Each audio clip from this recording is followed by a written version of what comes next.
Hey guys, Professor Bill, Comic Book University, and what I'm reading here is The Unstoppable Wasp, issue number 1. Now, Unstoppable Wasp, I was a little bit concerned, like, how is she unstoppable exactly? I mean, I really don't know anything about her. I didn't follow the comics that led up to her getting her own series or anything like that. In fact, earlier I just read the Avengers issue number 3, and I read issue number 2 a couple weeks ago, and I wondered to myself, how did she know how to operate Kane's armor? Well, now, reading this issue, I actually understand.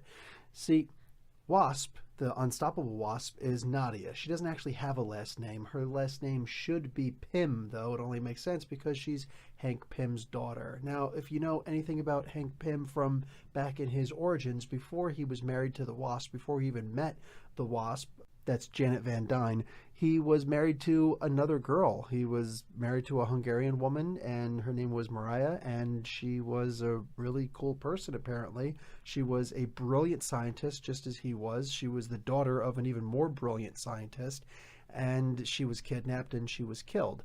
Now, this all happened very early in the comics, and now this kind of harkens off of that. Nadia is the child of Pym and Mariah. And what happens is she was taken by these kidnappers and she was given to the Russian government and put in the Red Room. That's right, that's where the Black Widow grew up. She grew up there, but she wasn't put in one of the assassins areas. No, she was put in the young scientists section. So she didn't learn how to kick booty. She learned how to, mince her mind with the best, and she read research papers and all over the place. So she's a very brilliant person, and she was gravitationally almost attracted to her father's work, and eventually she was able to master the Pym particles, and she made herself into the Wasp, and that's how she was able to escape the Red Room. So now she comes all the way back and does all this good stuff, and that's her origin story, and brilliant. So now she's here trying to get American citizenship. She's hanging out with Miss Marvel, Kamala Khan. She's trying all these different foods and smoothies and different like Pakistani desserts because, Kamala Khan is from Pakistan. And, well, she's actually from Jersey, but anyway, her parents. So, yeah, the point is that she's doing all this really cool stuff and she's figuring out what it means to be free for once. So she goes off and she sees that Mockingbird is fighting this big giant robot, and she goes in to help, and after all that good stuff is done, she's hanging out with Mockingbird. And it's funny because Mockingbird says to her, oh my god, you know that I used to be a scientist. That's great, because Nadia read all of her papers on biology. She was actually, a lot of people don't know this, Mockingbird, Barbara Morse, was actually an amazing scientist way long before she was a superhero. And that's canon in the comics. That actually happened for like a decade, maybe 2 decades. She was a scientist before they finally decided, hey, let's make her a superhero. Nadia actually knew this because she'd read all her papers. She's actually her biggest hero. She loves Barbara Morse. And Barbara is just happy that here's someone who knows me for something other than being a shield-working, stick-beating person. And it's funny because that's kind of what Miss Marvel had just said to introduce her earlier on. So I really enjoyed this comic, guys. I'm happy to see that Mockingbird is over here, and here's some new girl power.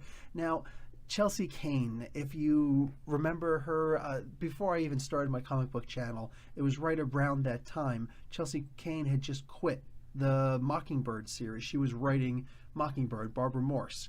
And she quit because of Twitter harassment, because she made a comment on the cover of her comic with Barbara Morse, with Mockingbird, that talked about a feminist agenda. And this apparently got a lot of people upset. But, the people who got upset were probably just a bunch of dumb kids. Guys, I don't want to start, pushing buttons or making people feel uncomfortable, even though those same people obviously did it to others.